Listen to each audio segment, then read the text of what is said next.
So, Super Mario Party Jamboree has been out for some time now, and I'm still having a blast with it. But one hope that got quickly shattered when the game came out is the fact that not every playable character can be a Jamboree buddy. Only 10 of the 22 playable characters can be buddies, which I think is a shame. So today, with the help of my friend Ash and Crosses, we'll come up with ideas for what effects other characters could have as Jamboree buddies, as well as the minigames to play for them and what advantage you get for said minigame, and a few bonus ideas at the end. That said, we aren't the first to do these. There's been other videos about this exact topic, and while we tried to keep our ideas mostly original and tried to avoid most of these videos, there was this one in particular that we happened to watch before we finalized our concepts, made by a user called OrangeToad_18. They had some pretty good ideas, and while most of the ideas in this video will be original, some of them will be taken, or at least a little bit modified, from that video instead. I'll be sure to credit the effects taken from it, as well as the ones that are modified as they come up. Without further ado, subscribe if you enjoy, and let's talk about buddies. We'll be going in the order the characters are listed in the character select screen, which means we're gonna start off with Toadette. We wanted to go with the theme of Toadette being the one to hand out stars in the previous couple games, so we came up with this. Add a star space, decide the next star space between a few options. In most boards, 3 different possible star spots will be chosen randomly, and you get to choose what the star moves between those 3 spots. Only 2 spots will appear on Mega Wiggler's 3 Party, since that board only has 6 possible spots. In Mario's Rainbow Castle and Road and Raceway, you get to choose if the star moves at all or stays where it is. The star spot mechanic from Pro Rules will still apply if this happens in Pro Rules, so you might be limited to just 2 spaces no matter the board, or maybe not even have a choice at all.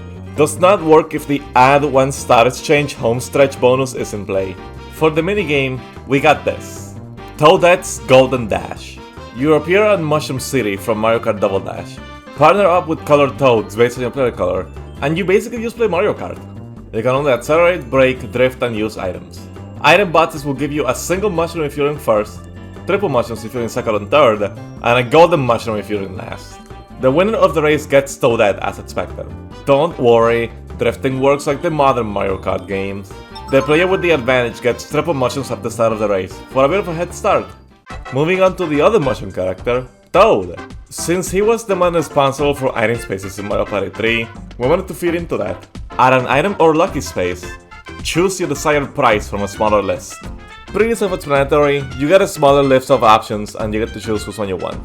For item spaces, if you don't like the items listed from the item space, you can choose to play a minigame for a slightly different selection, even in Pro Rules. Speaking of Pro Rules, in those, lucky spaces will actually give you more options, by giving you the options to get 15 coins or a triple dice. Meaning is a bit of a throwback to a few things.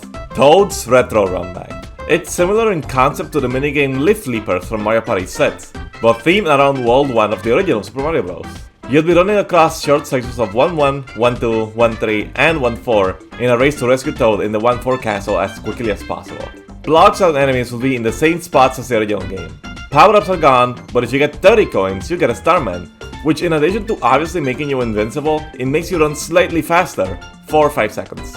The player with the advantage gets given a free Starman at the beginning of the minigame. Moving on to the first unlockable character, Pauline. Obviously, her effect needed to involve singing somehow, but how would it work? Well, when passing opponents, sing to attract and take nearby opponents. Opponents will follow you from one space behind, and this makes them skip both events, like Boo, Shops, and Stars. But you can still interact with them yourself. You get to choose if she sings or not before you do your own dice roll. And if you barely land one space past what you want to get, like a Boo, then the opponent gets to get it next time they roll as well, because they're going to be one space behind it. So there is a risk to it. The minigame's 100% Ash's idea though, Pauline's Spotlight Night. Pauline and her band await the 4 players on stage, and across 10 rounds they will be performing Jump Up Superstar, because of course, and do a pose at the end of every round. Spotlights will be scurrying around until they pose, then they stop, and players have to make a rush to one of them. You can move, jump, and punch people out of the way too. There's 4 spotlights in the first 2 rounds, allowing everyone to get points, then 3 spotlights in the next 3 rounds, then 2 for the rest of the minigame. Each spotlight is worth 1 point, except for these special spotlights that only appear once on 2 random rounds of the minigame, as well as the 3rd special spotlight that appears on round 10, worth 3 points each.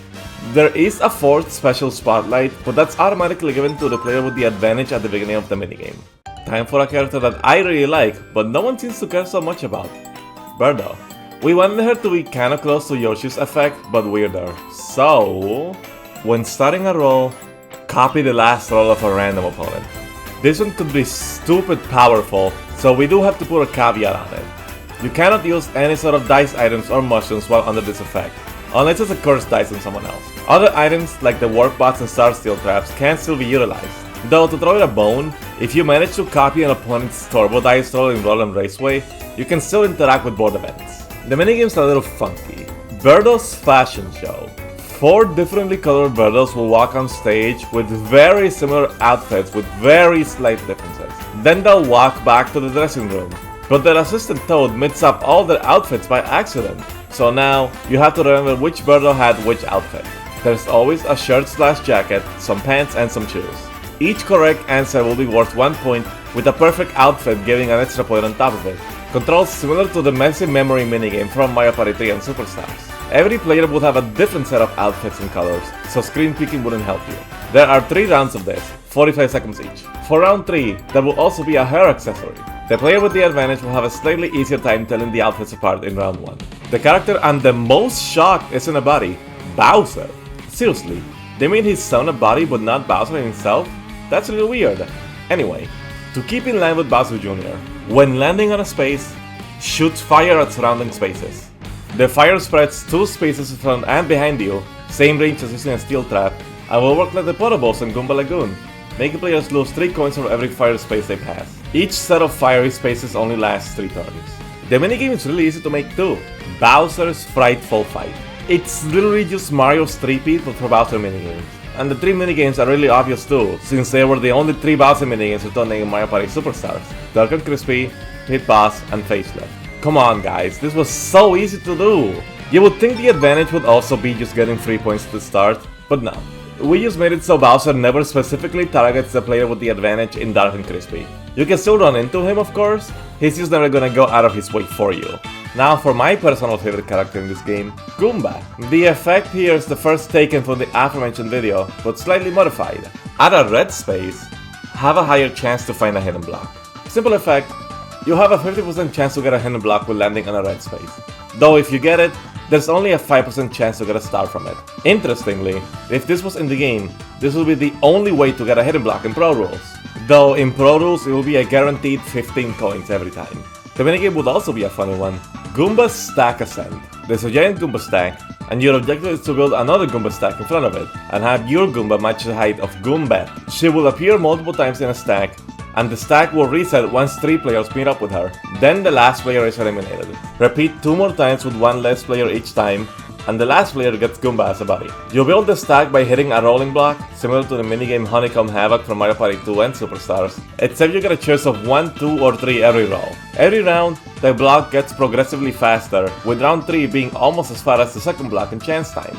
The player with the advantage will get a choice of 1, 2, 3, or 4 at the block. Another one that's similar to the video mentioned, but slightly modified, Shy Guy. Before hitting the dice, choose a number to roll between 1 and 4. The video capped it at 3, but Shy Guy's dice in Super Mario Party was made of almost all 4s, so this is a bit of a reference to it. You cannot use dice items on top of this, but you can use mushrooms, so you can guarantee a 6, 7, 8, or 9 as well. I wish I could name this something gambling related, but modern Nintendo would not let that slide, so...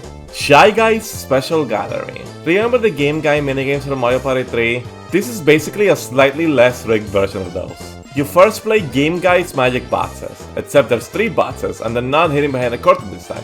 You can actually see them switching around, but it'll be on par with round 2 of Slay of Shelf on the Koopa Troopa. 3 colored Shy Guys will be in boxes, and he will ask where one of them is. Press Y, X or A to select the box. Then you play Game Guy's Sweet Surprise. All chomps will eat at the same pace, but you can mash A to make them eat faster.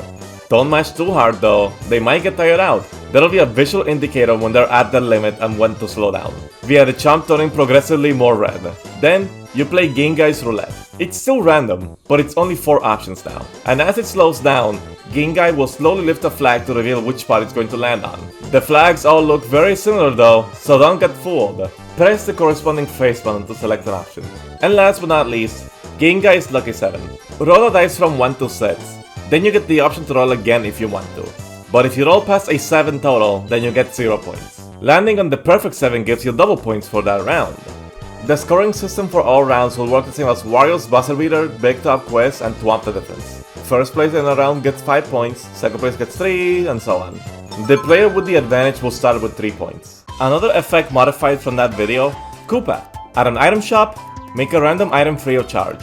Pretty simple effect here, but could clutch up if it lands on a golden pipe. This effect could be very powerful in Rainbow Galleria. Note that you would only be able to get that free item once. If you try to get it again from the shop, then it's going to go back to its normal price. I really like this minigame idea though. Koopa's Stompathon. You're in a small space and a lot of Koopas and Koopa Troopas will spawn in. Your objective is to stomp on them repeatedly without touching the ground to rack up points like crazy.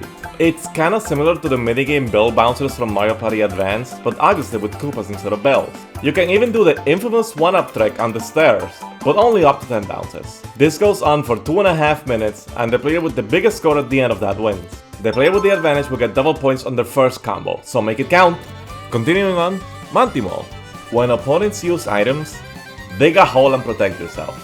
Taken directly from the video with no notification, this will protect you from cursed dice blocks, splinter chests, markup stickers, anything that can affect you that's used on an opponent's turn. Fairly simple. The minigame's kind of an unexpected variant of an expected concept. Monty's Wacky Mountain. This is also a collection of past minigames, but it's a more interesting selection this time. The first 2 minigames are Baby Bowser Bonkers, now named Monty Bonkers, and Pipe Cleaners from Mario Party 3. This is notable because neither of them included Monty Moles in the originals, but instead, Baby Bowsers. Koopa Kids? We'd be replacing them with the moles utilized in the Noggin Knock minigame from Koopathlon, including the Golden Moles, which require 5 hits but give you 1 point for every hit. The third minigame is actually Monty's Revenge from Mario Party 7 and Superstars. Every second you stay out of a hole you get a point, but you gotta avoid getting whacked by the Monty Mole. All rounds are 40 seconds long, and the player with the advantage will get 2 golden moles spawning in front of them at the start of Monty Bonkers. The character you always look forward to get and fear when opponents get to them, Boo! When at Boo, steal 10 to 15 extra coins. Simple effect, your body just tags along for the steal. Even if you steal a star, this effect will activate, so you can steal a star plus 15 coins if luck is on your side. In Pro Rules, it is guaranteed to be 15 extra coins, so it's a 30 coin steal if you go just for coins, which can be powerful. The minigame's another one coming from Ashen, Boo's Graveyard Tag. The players wake up in the middle of a graveyard haunted by boos, where it's an endlessly looping maze, kinda like Pac-Man, and they must gather light bulbs to turn on the lanterns on hand and the lights to run in the graveyard. Light bulbs are worth 10 points, with special ones earning 20, so points stack up easily until the boos show up. Get tagged by one and they will gradually drain your points. Minus 10 every second or minus 1 every 6 frames until you're back to your starting point, which is one of the 4 corners of the map. Or if you bump into someone else, so they have to deal with the boos instead. Occasionally you'll find a boo repellent, which sends boos approaching you away, or a Gatlight, which gives you a safeguard if you get tagged once. Highest score after 2 minutes wins.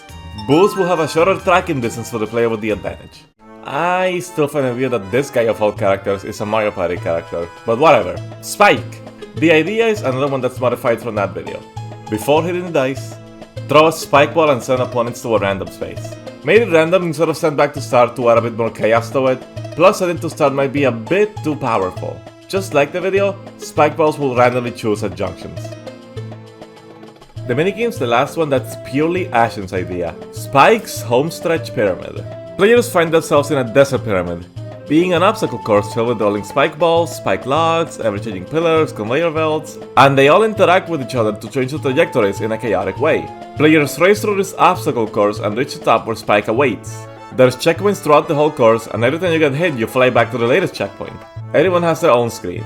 The player with the advantage respawns faster than everyone else, which doesn't sound like a lot, but it's pretty hard to avoid all the obstacles near the end, so the time adds up. Now for the last character currently in Jamboree, Ninji. Thematically, his effect is similar to the video, but functionality-wise he works pretty differently. Before hitting the dice, turn invisible to avoid landing space effects.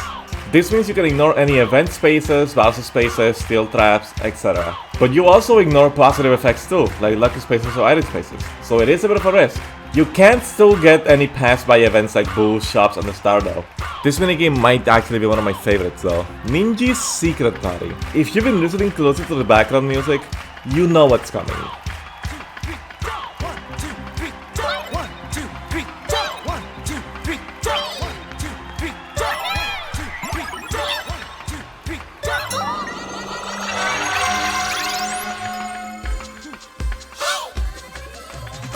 Themed around the level Ninji Jump Party from Super Mario Bros. Wonder, you play through a stage whose gimmick is jumping to the beat. Unlike other minigames which build up points, in this one you start with 50 points. Anytime you miss a beat, you lose 3 points, and you lose 2 points if you're slightly early or late. There's a lot of flower coins scattered throughout as well, with more spawning in as you go. Every single small one is worth 1 point, while the big 10 flower coins are worth, of course, 10 points. All 4 players can interact with each other, and the screen will be scrolling automatically, so you can bounce on each other and cause some chaos. The player with the advantage will only lose 1 point on missed beats. That's it for all the characters currently in Jamboree. However, I did mention some bonus ideas at the beginning of the video. These bonus ideas are about 4 characters that are currently not playable in Jamboree, but I would love to see brought in. So, for the fun of it, let's talk about them. Surprise, surprise, the first character we're talking about had to be my boy Diddy Kong. I get excited every time I see the image of him in the Big Top Quest minigame, and I really wish he was playable in this game. Anyway, for his effect, when landing on a space, move half of the travel distance in reverse. Pretty self-explanatory, any onboard events you pass by you could potentially pass by again. It takes place after whatever space you land on though, so you're not avoiding Bowser spaces this way. This ability is not available if the space you land on moves you in any way. If you pass by a junction, you'll go back the way you came. We'll stop prematurely when encountering a dead end. I chose this idea to be in line with Diddy Kong's affiliation with boomerangs in the Mario baseball games, which itself probably comes from the fact that bananas kinda look like boomerangs. It's also consistent with Donkey Kong's effects, by making it also move you around the board, though in a different way. Speaking of bananas, let's talk about the minigame, Diddy's Jungle Jam. Structurally, it's really similar to Daisy's minigame, but of course, jungle themed. Instead of Daisy tokens and red tokens, you get bananas and golden bananas, worth 1 and 3 points respectively. I should note that on average every round has a ton more bananas to get than there will be tokens in Daisy's minigame. For the first round, you play a modified version of the minigame Vine with Me from Mario Party 3 and Superstars. You're swinging across 5 big vines that you can go up and down from and jump across. There's a ton of bananas between the vines and you gotta collect as many as you can. For round 2, you're jumping between barrel cannons. You can freely rotate them around in 8 directions and fire when you please, and there's a ton of bananas in between them. Hitting a barrel cannon with the player already on it will just send you back to where you were. For round 3, everyone uses rocket barrels and flies around in a big 2D space collecting as many bananas as possible. Hold A to ascend, release to go down. The last round's a little different though, since it takes inspiration not from Diddy Kong, but from the board Shy Guy's Jungle Jam from Mario Party 4. You'll be swimming in a river collecting bananas, but every now and then the rapids will get more and more intense, pushing you harshly, as well as throwing logs as obstacles that will briefly stun you. So yeah, a more chaotic take on Daisy's minigame. And just like Daisy's minigame, the player with the advantage will start the game with a few golden bananas, though this time will be 5 instead of 3, for a 15-point advantage. Following up with another popular character that people really like, Dry Bones. When opponents walk by, fall apart and don't get stolen. This one's a bit of a weird one, so let me explain. If an opponent walks by you when you have Dry Bones as a buddy, then he won't get taken away right away. He'll just fall apart into pieces. If said opponent lands 5 or more spaces ahead of you, then Dry Bones will lose track of them by the time he gets up, and thus won't be able to get taken away.